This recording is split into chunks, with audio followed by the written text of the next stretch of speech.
Last week, we discussed the topic of charity. And it's one of the expressions of divinity. Because when you are one with the self, when you have realized your true being, you're fulfilled. And to the extent you are fulfilled, to the extent you feel complete, to that extent, can you share? Can you give? We see it even relatively. If a person is highly egocentric, very absorbed with their limited individuality, with the Howard, with the Layla, if we're so caught up in that personality, not that we mean to be selfish, but because we are small self-absorbed, we don't see people around us, perhaps even the people we live with. So to the extent we've detached from this egocentric individuality, Debbie, the Peter, and to the extent we've identified with something greater, the self within, to the extent we feel fulfilled, will we serve, will we give? Divine quality. And what we mentioned is, there is enough wealth in the world to take care of everyone, for there to be no poverty. The world has enough for everyone's need, but not for everyone's greed. So what is causing, or what is the root of poverty, is selfishness. Not being able to recognize the needs of others. And the topic finished with an analysis of the difference between social consciousness and social work. Social work we're very familiar with. I know some of you personally are involved in social work programs where there are feeding schemes, where there are education, housing programs, wonderful work. But what it means is that to the extent of influence that you have, you're going out and you're doing some service. But if we could side by side with our initiatives to share, to help, we also impart the importance of giving, creating givers, making others aware of the circles of people around them, making others socially conscious. If each person was to know the value of giving, how it's the source of enjoyment, of evolution, won't we give? But at the moment now, we think that we need to take, to secure, to protect ourselves, not realizing it gives us agitation, sleepless nights. It's education. And where are we putting in effort to support or to share this education? You take one person, a Swami Parthasarathy. And the Swami Parthasarathy say in his lifetime has created amongst us 100 givers. As 100 givers, you can benefit your circle. But not just benefit your circle, each of us can pass the message on. So Layla shares with 2 or 3 friends the glory, the beauty of being socially conscious. Shilpa sends the message, shares the joy of giving with a few others. So in this way, it grows and passes on exponentially. Just to put it graphically for you, if you have a look at the screen, okay?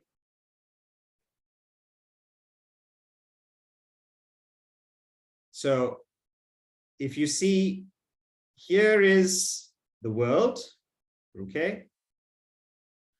Not exactly that shape, but the world for all purposes. And here we are going about our social work. So we've got a the Gates Foundation doing some work. We've got UNESCO doing some work. We've got different foundations doing work. And depending on who are givers, they do their own sphere. What we're suggesting is, let us multiply the givers. Let us make people aware of those around them. Teach social consciousness. So what happens is, one giver reaches out to or shares social consciousness with 3 others. This is what we are mentioning. Okay? And in turn, this person reaches out to 1, 2, 3, and so it goes on and on and on. This is how we can effectively tackle poverty. If each one takes care of their circle around them, it would be a different world. But why such great hopes and ideals? Let us start with our own circle. Let us first try to understand and be socially conscious ourselves before we try and pass it on. So what is charity? And it is this. Charity, and I'll put it up on the screen for you, as Swamiji explains it in the book. Charity, therefore, is not merely an objective dispensation of wealth. So it's not about writing a check. It's not about giving food. That's not charity. Rather, it encompasses a subjective mental disposition to give. So it's that feeling of giving, a feeling of service, sacrifice, looking at ways, if we can go back a slide, please, looking at ways of how we can help those around us, being socially conscious of others' needs in life. Charity. So we've learned some wonderful emotions over the last 2 weeks. If you recall, we covered love, pity, kindness, and charity. And whilst all these emotions are extremely inspiring, the next thing we have to be careful of is they have to be administered with the intellect. And the book goes on to describe a good emotion is not enough. When you manifest it, it has to be with the discretion of the intellect. So in some cases, it may be better not to act on that good emotion. Negative emotion, I hope we're clear about. We shouldn't act on a negative emotion. So how do we use emotion so that it is always a strength? It takes a great deal of maturity. The first way is to understand that emotion is not our true self. And emotion, no doubt, comes from what we're thinking, what we're feeling, but because of its fleeting nature, we can't say it's being true to us.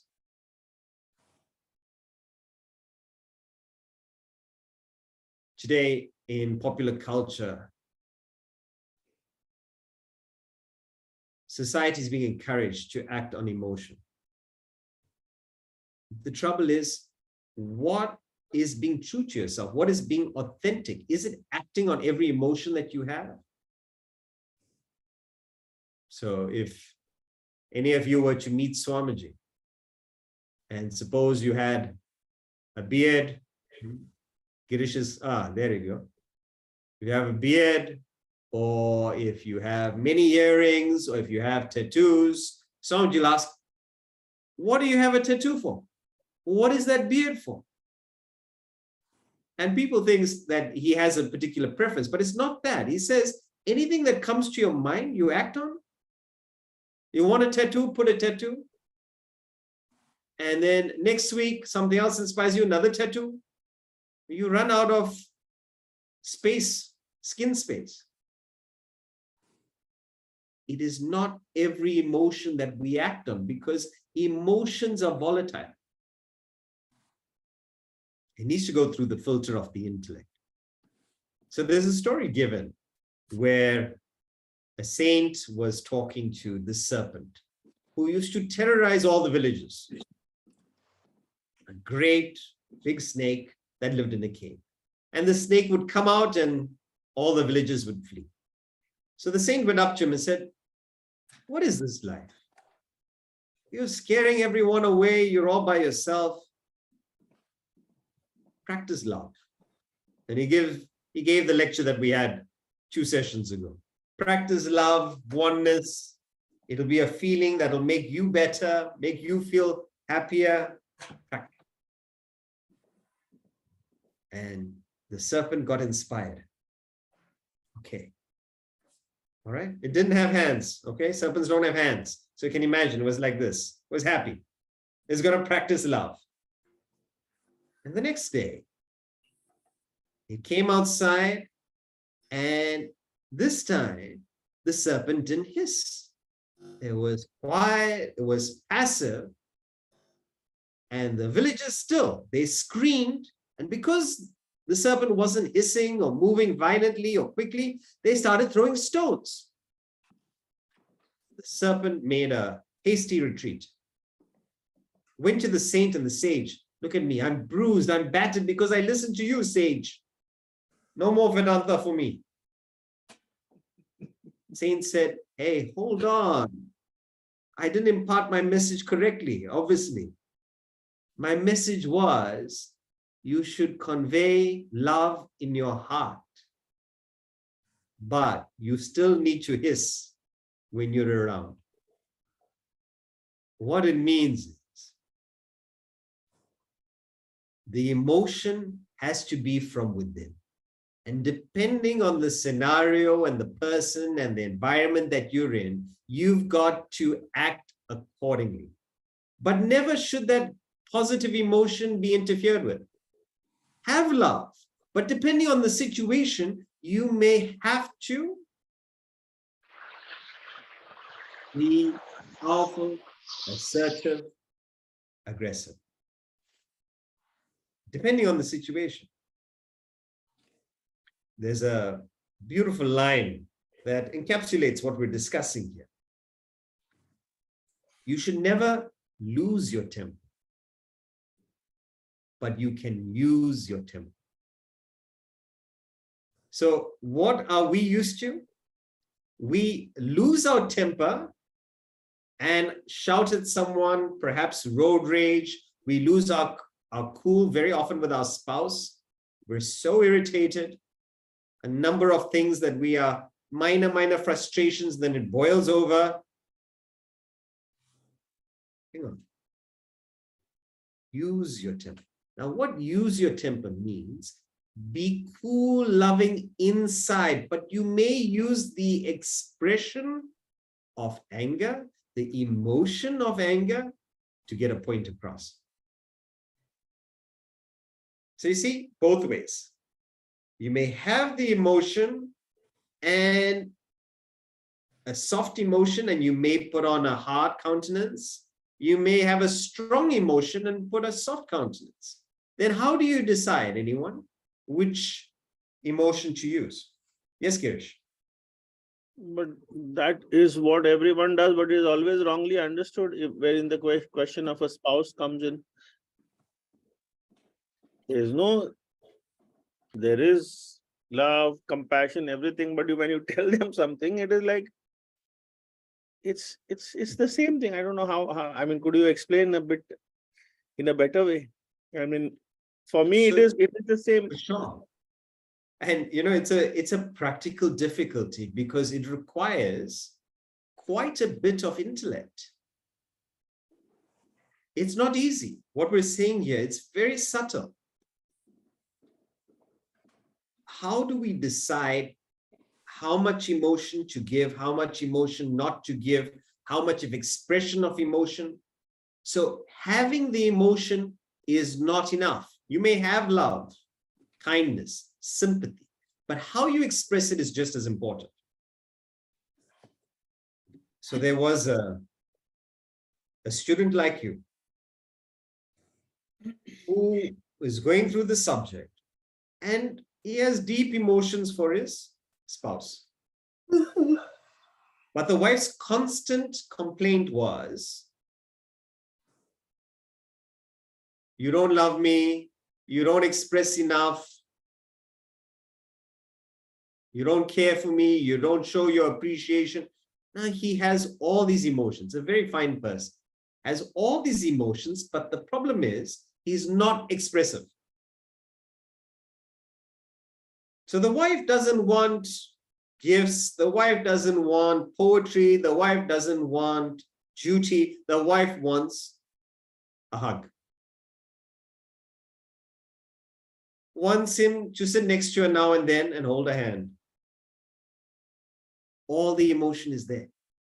But because of that lack of expression, the person is frustrated. And so he asked my teacher, what should I do? And my teacher gave some fantastic advice. Dictated a very lovey-dovey card with all the words. My honey pot, my sugar pot, darling, all flowery words in there. You are my everything, you are my only thing, you are my nothing. No, he didn't say that. He put all of this lovey-dovey language, wrote a card, present, and everything was prepared for the birthday. It just happened to be that the birthday was coming around the corner. And everything was set. So when they went to sleep, he crept out, he left the present and the card so that when she wakes up in the morning, she would see it. So the next morning, he tried to act normal. He went about everything. And when she awoke and she went to the counter, she saw this gift and she saw the card. And she opened it and she said, darling, thank you very much. This is a very beautiful thought. But my birthday was yesterday. So the poor fellow, he made an effort, but he still got it wrong. So you've got to give the right amount of expression, amount of emotion. I was staying with a gentleman and I could see that there was unnecessary frustration. Both partners care dearly for each other. And the gentleman opened up and he said, oh, Sudhakar, what do I do? I said, your partner doesn't seem very demanding. I said, it's just the lack of understanding the partner. And then he said, okay. And then I said, any occasion coming up? He said, well, this is my anniversary, but I thought we'll all go out for dinner. You, my spouse, a couple of us, we'll all go for dinner. I said, you know what? Don't worry about us. Call your wife, say it'll just be you and her. He said, seriously, Sudhakar, but I'm here. I have to host you and it'll be so much of fun, all of us together. She needs that individual attention. Once in a while, it's okay. So he called the wife up and the wife said, you're joking. You're not serious. I don't believe you. I don't believe you. She couldn't believe it. She said, really? Just the two of us? He said, really? Really? Just the two of us? You're not inviting anyone else? Just you and me, darling. She was so happy. He was so happy. Then the next thing I told him was, this was difficult for him. Leave your phone behind. So they went out that evening. Next morning, he said, unbelievable, Sudhakar, you are a miracle worker. She was so happy. It was such a pleasant evening. In fact, I had a work engagement in the morning. She came for it. So supportive. it takes so little. But the problem is, when we feel like giving, we want to give what we want to give, rather than what that person requires. So here's the trick, Girish. It's not a trick. It is about using your intellect to understand and assess what is the other person feeling, what is the other person needing. Now, you're giving when you feel like it, when you have extra time, when you have extra wealth. Have you identified what is that person's need? How can you assist? So the challenge is to connect, to see the other person, to identify with them. And it needs a combination of love and assessment. It's where your intellect analyzes, your mind feels, what is that person going through and what is the best way I can be of service. It's not easy, but this is it. Now, some might say, am I being manipulative if I'm not just expressing whatever I'm feeling at the moment, if I'm just catering to another person, if I'm adapting, changing myself to the other person? Isn't that what relationship is? It's not being manipulative. It is choosing to relate and connect with another person. If you have exactly the same interest as another person, and as long as you have the same interest, no problem. This is not relating. It is when you have areas of difference, when you have different desires, different priorities, how do you accommodate and see the need of those around you? This is related, and it requires effort.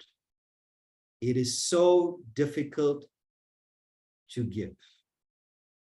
It is so difficult to express an emotion correctly.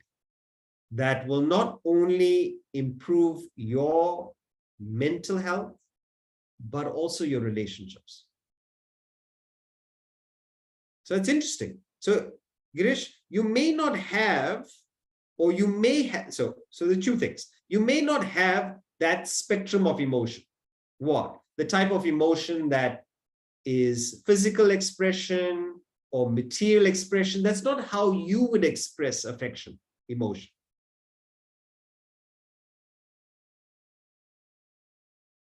But you may have to show that expression for the other person to receive it. So it's almost like you are taking out the encryption from the emotion that you're feeling and making it or translating it into a language the other person can receive. This is it. Yes, Krish. That even if you try to do that because you have never done it, and then it comes to, are you crazy? Are you okay? Mm-hmm. Are you okay? Yeah, so there will be some surprises. Yeah. There will be some surprises, no doubt. What's wrong? What's wrong? Mm-hmm. So let it be. You say, no, I've just come to my senses. I've just come to my senses. No, previously, I never understood how valuable you are. It's a question of thinking. Look, you do it for business. You do it for your respective fields. Why can't we apply our intellect in a relationship? People are not that difficult, but there is no intellectual assessment. There is no connection, love. Instead of that, we're concerned more about ourselves, our reaction. Think, we can do it. Now, where does all this emotion, where does it come from? How does it start? It starts with thought, desire. The root of emotion is desire. Where does desire come from? Anyone?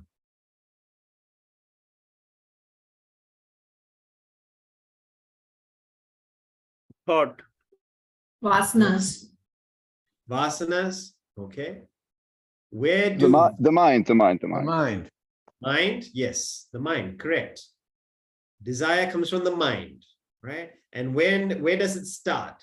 So desire is thought flow. When there's enough thought flow, it becomes desire. When there's not enough thought flow, we just call it a thought. So a thought is a unit of desire. Where does desire thought come from? Right? As Shilpa mentioned, vasanas, the seed of your personality. That's where the thoughts and the vasanas manifest from. Where do vasanas come from?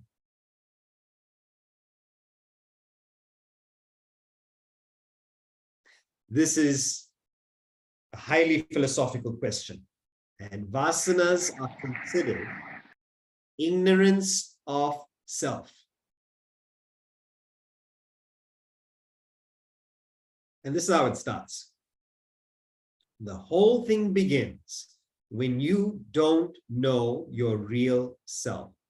Your real self is paripurna, fulfilled, complete, whole, happy, infinitely complete. But because you don't know your real self, you feel a void. You feel a something missing. You feel a sense of incompleteness, dissatisfaction, unhappiness. Why? Because you don't know your real self. If you knew your real self, no problem, you're fulfilled. And because you don't know it, there's this void, there's this hole, there's this something missing. So we go out into the world to fill this void. So because of this void, thought currents go into the external world with the idea of filling, completing the incompleteness, satisfying the dissatisfaction, fulfilling the unfulfillment. And that's why you'll find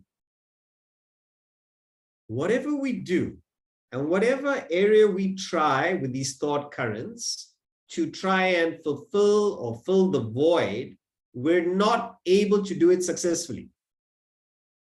Why?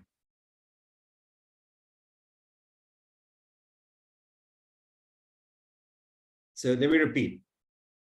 We fill a void. And thought currents go into the world to fill the void.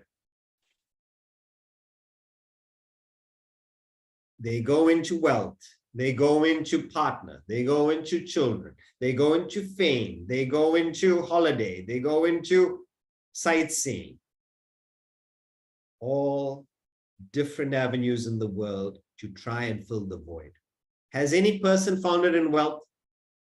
Has any person found it in beauty? Has any person found it in enjoyment, in beautiful places? All of them have been found wanting. Why?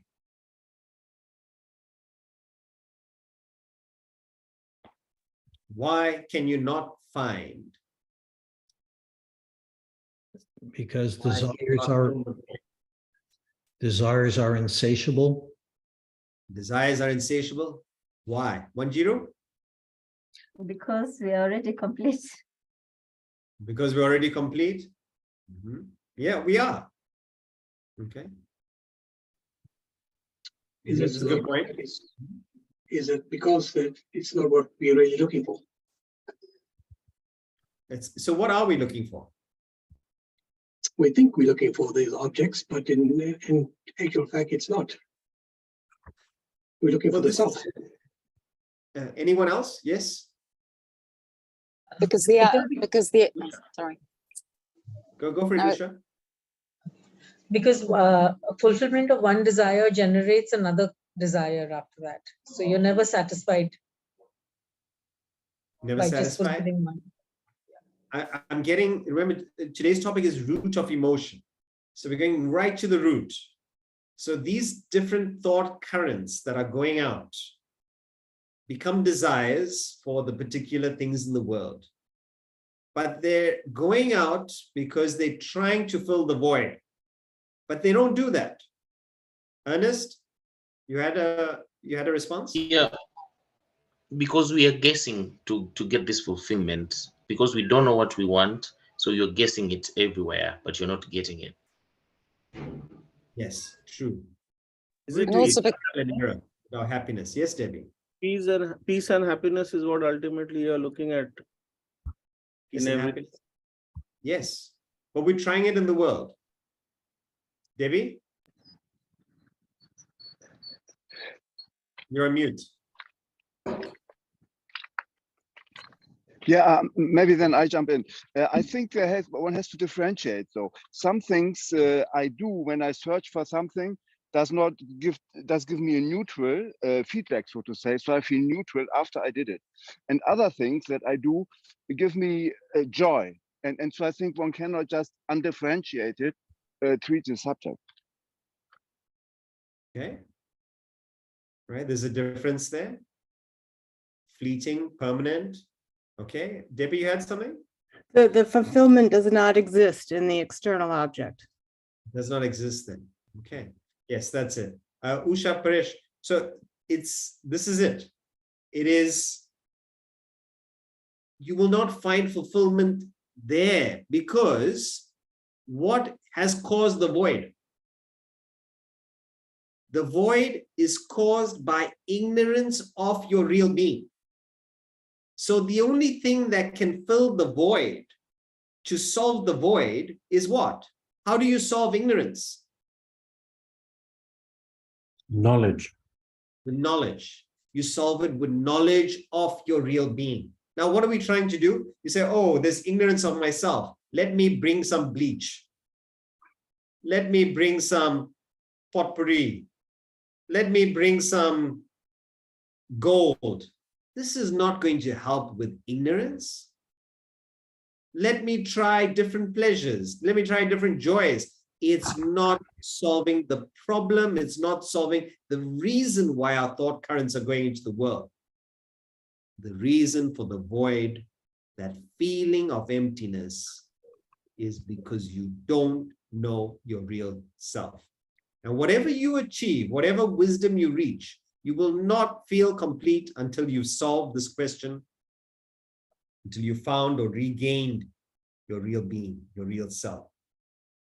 Just as when you have an empty stomach, your thoughts go to food. Very rarely, when you're absolutely full, you've just had a huge lunch, you're stuffed. Will you ask, what's for dinner? If someone was to ask you, what do you feel like eating? Say, please, I don't feel like anything right now. I don't think I can have another mouthful. I'm not going to think about food for the next few days. 20 minutes later, they ask you, yeah, I know what I want for dinner. What is it? When we're hungry, thoughts go to fill the void. Similarly, our thoughts are going into the world to fill the void. So it starts. Ignorance of self creates the void, and the void creates thoughts of the world. Okay? And I'm going to put it up in a diagram for you. Right? The diagram looks a little intimidating, but follow along with me. Okay? So ignorance of self is the void. Right? So you don't know the self, you have the void. Thoughts go into the world to fill the void. Everyone okay so far? Daniela? All right. Now, when these thought currents start gaining momentum, so when you start thinking about a particular thing, they become desires. And now we are ready for emotions. Emotion is nothing but a modification of desire. You feel because you desire. So if you get what you're looking for from your desires, there is, as the group mentioned, the desire is insatiable. You want more of it.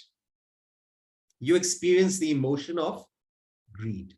I want more of this, more. This is greed. If the desire gets obstructed, so you don't get what you want. So if you get what you want and you want more, that's greed. But if you want something and the desire gets obstructed, something interferes, is an obstacle, you experience anger. The definition of anger is desire obstructed. How have we not known this all these years? When you experience anger, it means something that you're desiring is getting obstructed. Otherwise, why would you be angry? Example, you want to reach a particular destination at a time. You leave home, but there's traffic. You're not going to reach in time. Now, depending on how strong that desire is to reach at a particular time, the emotion starts building up.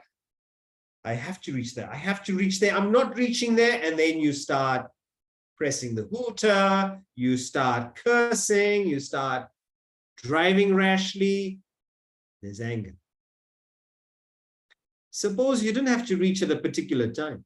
You might turn the radio on, put a podcast. You must say, oh, this is wonderful traffic.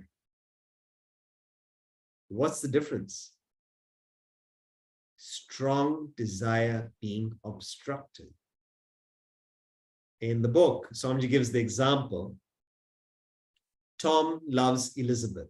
So strong thought flow going towards Elizabeth. There's desire.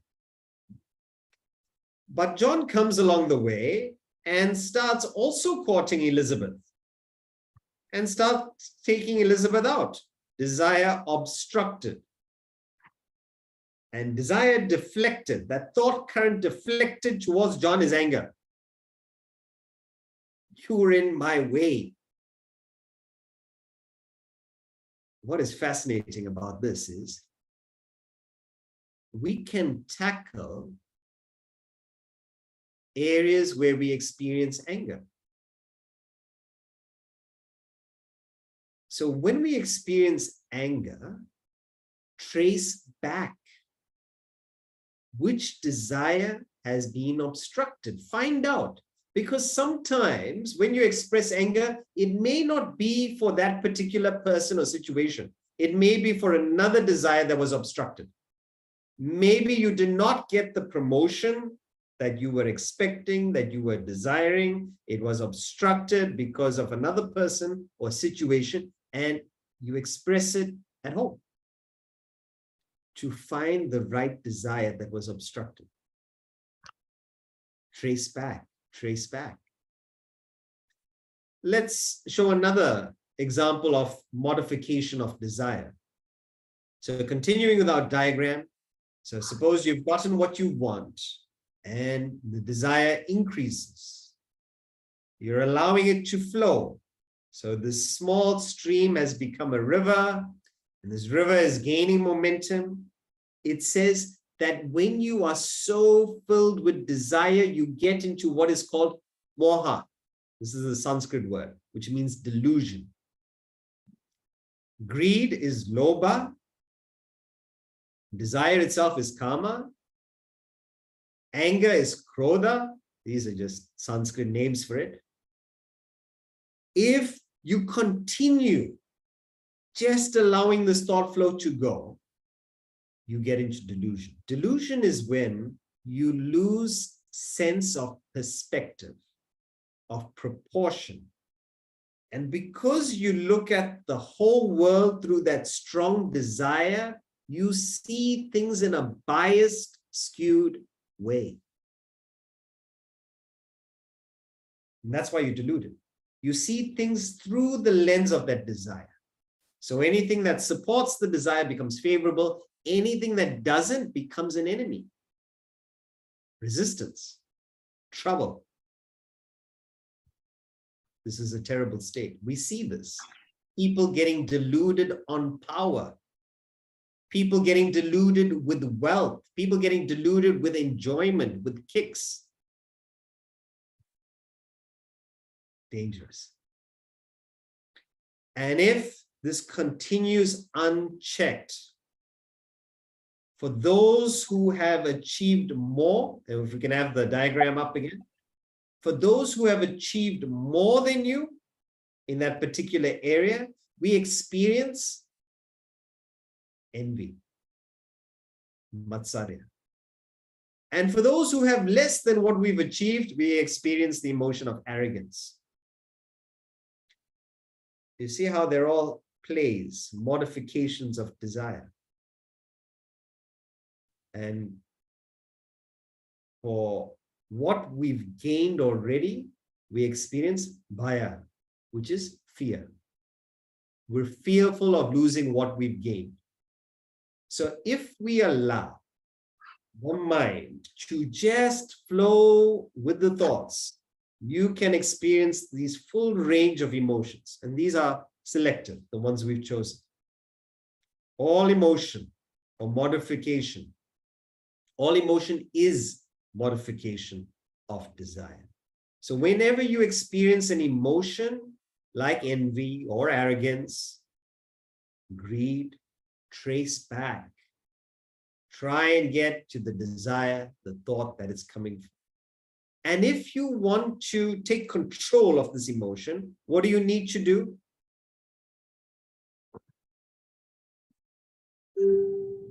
Anyone? Apply the intellect. How? By reducing your desires. Plug it. Yes, by reducing your desires. The ideal thing is to stop this whole wave of emotion. Yes, Shilpa? Arm yourself with the knowledge of the self. Arm yourself with the knowledge of that is the ultimate solution. Get the knowledge of the self, or if you're saying gain the knowledge of the self, which is what we're doing, yes. How do we practice it in this particular context? Right in the beginning, plug the thought. When a thought comes up, before you allow it to flow and become desire and greed and envy, etc., examine it with your intellect. As soon as you bring in discriminate thought with your intellect, the flow stops. It's checked. You will not get the full range of those emotions. So right now, we are wound up because we have so many desires and thoughts and hence all the feelings that we go through. It's fine. Bring in the intellect as early as possible to not create more desires, more emotions. Curtail it with the intellect. Desires don't just produce emotion. They multiply, as you've covered. They breed like bacteria. So you may have started off with one earnest desire, earnest for a partner. You just wanted one desire, just a partner, somebody to keep me company, to walk with, talk with. And from that, children. And from children, bigger home. And from bigger home, schools. And from schools, universities. And from universities, bigger salary. And from bigger salary, it goes on and on. Endless. One desire, how much is produced? Insatiable. Desires keep moving. So we're on this treadmill.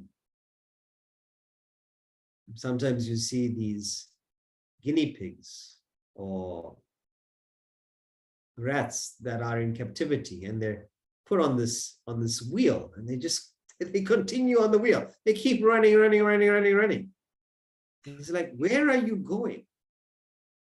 For what? What is the direction? What are you heading towards?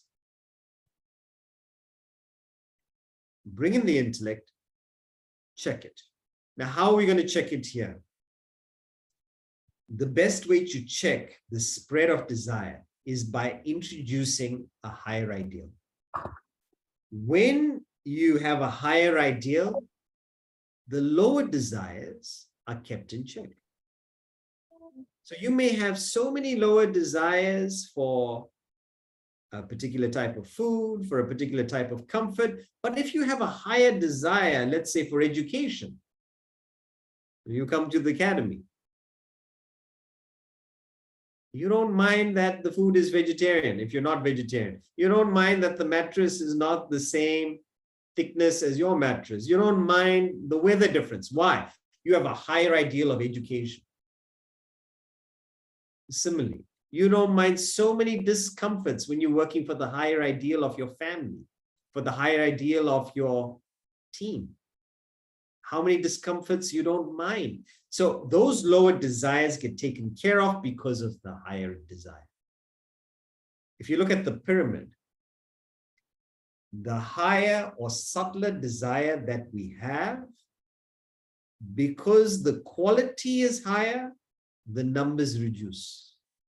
The entire lower gets taken off. So when you move from gross to subtle, all the gross desires are removed, and that's what you're interested in.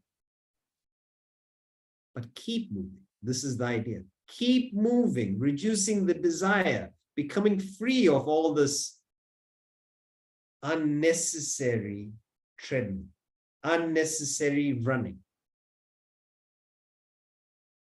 This is one way to tackle desire. There's another way to tackle desire. And Swami Ramatirtha puts it so simply. Why desire at all? Is it possible, Carl, Nicola, Kavita, is it possible to act without desire? Why do you have motives? And one way of changing our programming is this. Let us aim to deserve rather than desire. Let us be okay with the output of whatever effort we put in. Put in the effort and let it work. And why are you so confident? You're confident because there is a cosmos. There is cause and effect. There is a law of karma. There is an ordena. You have faith in that. And because you have faith in that, I will get what I deserve. Why desire then? And Swamiji says, you get what you deserve, not what you desire. And where is our focus? Our focus is on desiring. Oh, I really want this. I really want this. I must get this. I must get this. Stop desiring, start deserving. If you've deserved, do you need to ask for favors? Do you need to pray? Your prayer should be your deserving. Then you become a commander. It comes to you. It should follow you. But instead of that, we put ourselves in a position of a servant, asking, begging, desiring, please, please, come. This is our concept of prayer. Let your action, let your effort dictate what you get. Why have motives when you've got work? Let me deserve. And there's a beautiful poem that conveys the spirit of deserving, not desiring, of accepting, surrendering to something greater, higher, who's connecting all these dots and doing the audits of life, to acceptance and grace rather than desire and control. And it's the story in the book Select English Poems, a poem called The Olive Tree. And in the olive tree, it talks about two hermits. And they're praying. They're thinking about God, but they want to pray during the night. But there's no oil.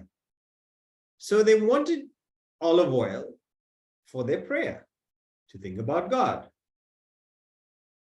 So they need olives to make olive oil, so they can pray at night to think about God. Why so complicated? This is how we complicate our lives. Just think about God. Why do you need all the rest? Why do you need a lamb? Why do you need to do it at night? Why do you need olives? Cut. But anyway, this is the story. So the one hermit decided to plant a tree. Both decided to plant a tree. One planted the tree and left it to God. Did whatever was necessary, put the seed in the ground and left it. The other hermit planted the seed, but then got into this fever of doership and control. It must be like this. And he asked, I want so much of sunshine. I want so much of rain. I want frost. And at the end, his tree died. And the one who just left it to God, his tree was a beautiful olive tree. So let's read through the poem together, and then we'll philosophize. The Olive Tree by Sabine Baring-Gould. Said an ancient hermit bending, half in prayer upon his knee, oil I need for midnight watching, I desire an olive tree. So the first mistake this hermit made was desire. I desire an olive tree. Desire for prayer. In fact, the opposite of prayer is desire. And what is prayer today throughout the world? It's about desiring, asking, God, please give my family health. God, please let me get the promotion. God, please may Manchester United win the Europa League. This is what we are praying for. This is not prayer. Prayer is awareness of something higher, something divine. It's not asking. Asking is praying, P-R-E-Y. You're praying on God, negotiating and bargaining. Then he took a tender sapling, planted it before his cave, spread his trembling hands above it, as his benison he gave. But he thought the rain it needed. Why the but? Means that second paragraph, he did his job. And that's where he should have stopped. But he started, and why were his hands trembling? The anxiety crept in. He started being anxious about how will the tree turn out? How will it bear fruit, bear olives? And then he goes extra. But he thought, the rain it needed that the root may drink and swell. God, I pray thee, send thy showers. So a gentle shower fell. Imagine God's entertaining all this. Next. Lord, I ask for beams of summer, cherishing this little child. Then the dripping clouds divided, and the sun looked down and smiled. Send it frost to brace its tissues. Oh my God, the hermit cried. Then the plant was bright and hoary, but at even song it died. So he asked for rain, he got rain. He asked for summer, sunshine, he got sunshine. He asked for frost. Having got everything that he asked for, his plant died. Went the hermit to a brother sitting in his rocky cell. Thou an olive tree possesseth, how is this, my brother, tell? I have planted one and prayed, now for sunshine and for rain. God had granted each petition, yet my olive tree had slain. Said the other, I entrusted to its God. This is the wisdom of the second hermit. I entrusted to its God my little tree. He who made knew what it needed better than a man like me. Laid I on him no conditions, fixed no ways and means. So I wonder not my olive thriveth, whilst thy olive tree did die. Friends, there is an ordainer. There is a law of cause and effect. Whatever we have deserved, we are facing. Whatever we put in now, we will get that. Why desire? Just put in your effort, play your part. So simple. But no, I want it to be like this. And I must be like this at 45. And I must still have hair at 60. And my children must still be around me. And I must go before my children. And I should live until 85. What are all these demands? These demands have no meaning. They will not give you satisfaction, nor can you control them. Do your part and accept what meets you with grace. I have deserved this. In fact, the devotional way of understanding this is, they call it prasad. Means whatever happens to you, you receive it as a blessing from God. Thank you. God has given me this. What? This terrible tumor. God has given me this. What? This challenge. Personally. You see everything as God-given. But when you say, so a devotional person sees it as a gift from God, both good and negative. An intellectual person understands it as, this is, could be, you could say, a functioning of divinity. I'm receiving what I've deserved. Either way you look at it, it helps you to receive everything with grace. There's an experience of gratitude. There's an experience of peace when you take this attitude in life, rather than let me control it, let it be like this. Then you're always dissatisfied, anxious. Let go. And you'd be surprised that when you let go, how things work out in your favor.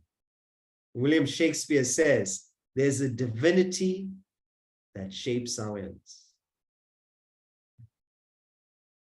Let it work. There's a divinity.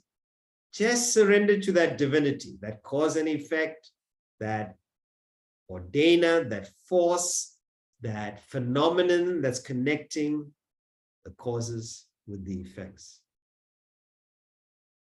Henry David Thoreau, he says, whatever we leave to God, God does and blesses us. The work we choose should be our own. God leaves alone. It says, you think you know what's better for your life?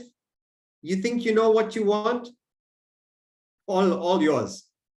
Let's see what you can do with it. Not easy. Forcing, battling and struggling against life itself. Let go. Don't let go of your effort. Let go of the result. The effort should be. Whatever comes our way, receive. Don't relax the effort, but relax the control, the anxiety for what you should deserve.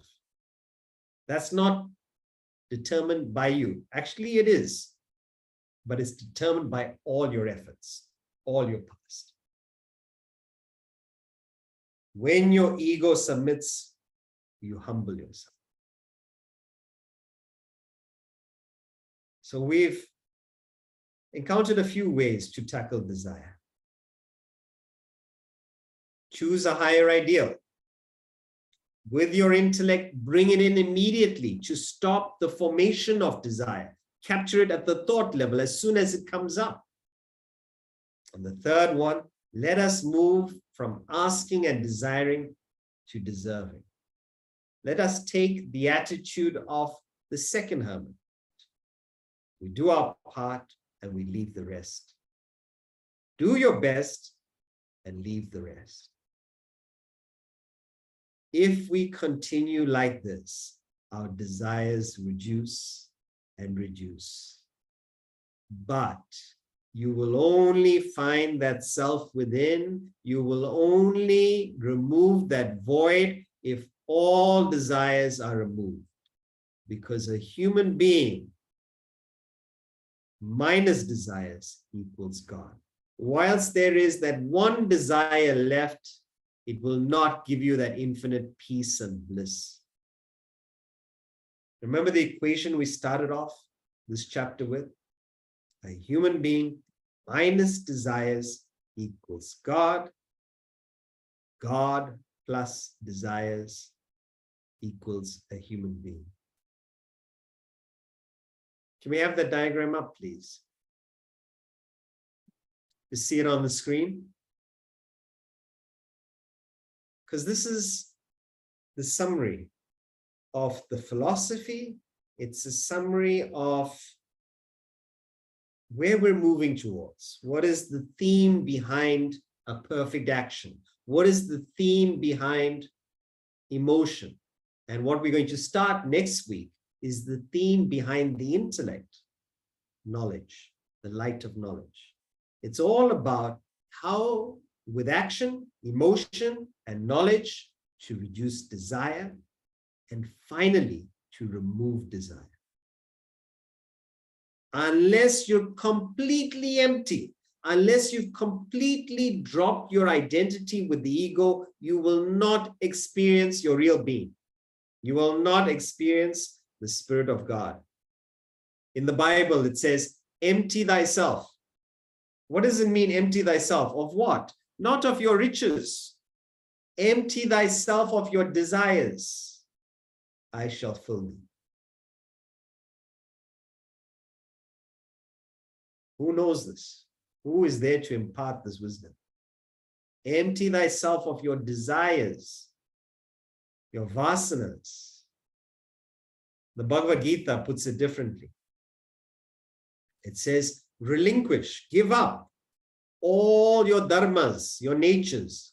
Means another word for vasanas. If you relinquish fully all dharmas, natures, and take refuge in me alone, so you move from the ego to your real being, I will liberate you from all sins.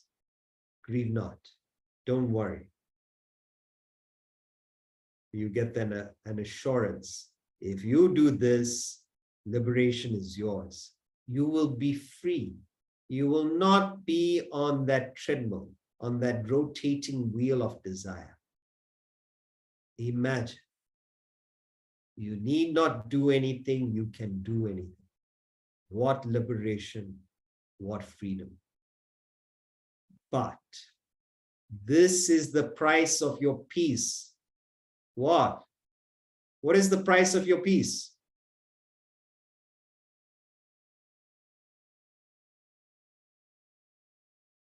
Relinquish desire. That's it. Great, Paresh.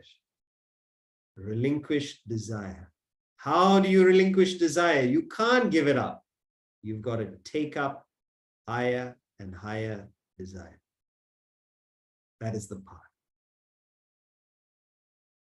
The most effective way to solve all of this, to combat the ignorance of self, is through knowledge of self. And we mentioned it in passing earlier, but what I would recommend is the e-learning course. So it is based on the 3-year residential course that Avani and myself have been through, and that students from around the world have had the privilege and opportunity to live and be with Swami Parthasarathy and go through 12 texts. But you also have the opportunity. So you don't have to come and do the residential course. The lectures are available online. And there is a subscription for it, but if affordability is your hesitation, there is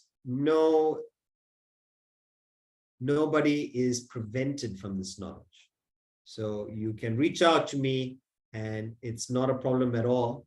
Whatever your affordability is, you can take forward the e-learning course and make it a part of your daily routine. So you don't have to do it every day, but I'd recommend, if we're going to combat the ignorance, we need these daily doses. This once a week on a Sunday, it's a teaser, it's a provocation, it's not transformation.